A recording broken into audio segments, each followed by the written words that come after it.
La première mise à jour majeure nommée 5.1 pour Unreal Engine 5 vient de sortir. Et c'est une énorme amélioration, à commencer par le foliage. Unreal Engine 5 a introduit Nanite. Nanite remplace ces loads mais va utiliser des niveaux de détail dynamiques qui vont automatiquement s'adapter en réduisant la quantité de polygones. Voici par exemple cette scène où on voit chaque triangle d'une couleur différente. Et pour vous dire, ici ce sont des mèches avec des millions de polygones. Le problème c'est que jusqu'à présent Nanite ne prenait pas en charge le foliage. Et avec la 5.1, Nanite est disponible pour le feuillage. Il faudra juste l'activer dans les détails du mesh. Et on va voir que si on s'éloigne, cela nous donne un rendu beaucoup plus agréable. Et surtout plus fluide, car oui, Nanite est plus efficace que les LOD. Et d'ailleurs pour finir avec le foliage, on a le leaf scattering. C'est-à-dire que dans la vie réelle, la lumière va passer à travers les feuilles et va rebondir sur ces feuilles, mais également sur le sol. Et jusqu'à présent, Unreal Engine ne prenait pas en compte ce système de réflexion, et là je peux vous mettre l'avant où on va avoir des ombres beaucoup trop prononcées, et l'après où la lumière va rebondir sur tout le feuillage. Et mis à part ça, Nanite s'est amélioré en performance et est en accès anticipé pour le landscape, c'est-à-dire qu'on pourra créer bientôt dans les prochaines versions des landscapes avec Nanite. Pour l'instant, je ne vous conseille pas de l'utiliser parce que ce n'est pas encore très stable.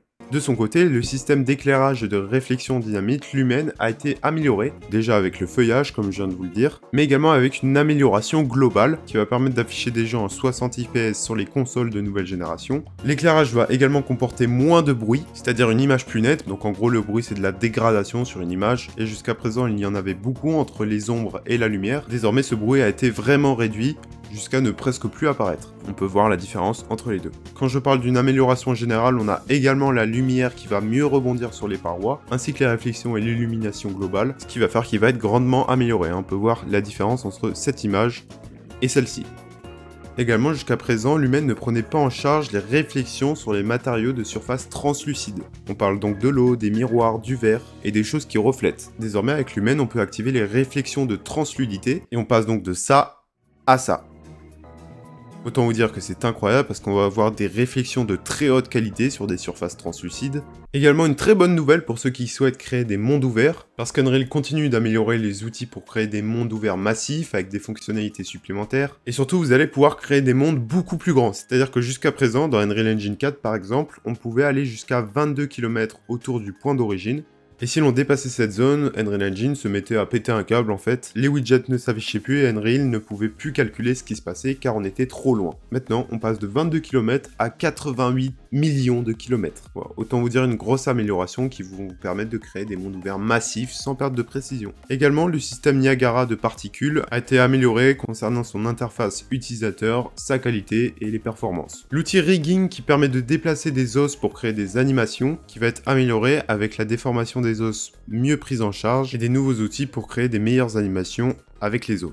Les déformateurs également qui permettent de créer des formes et des comportements sur des maillages squelettiques, comme des muscles, des personnages de dessins animés ou des objets. Cet outil passe donc en bêta avec des améliorations concernant les performances et l'interface pour que les déformations soient plus accessibles. Également un outil expérimental pour les animations, c'est le Motion Matching, qui est donc un outil utilisé pour la locomotion, c'est-à-dire pour que notre personnage avance dans différentes manières, pour prendre en charge plusieurs types de déplacements, ainsi qu'une amélioration globale, malgré qu'il soit encore en mode expérimental.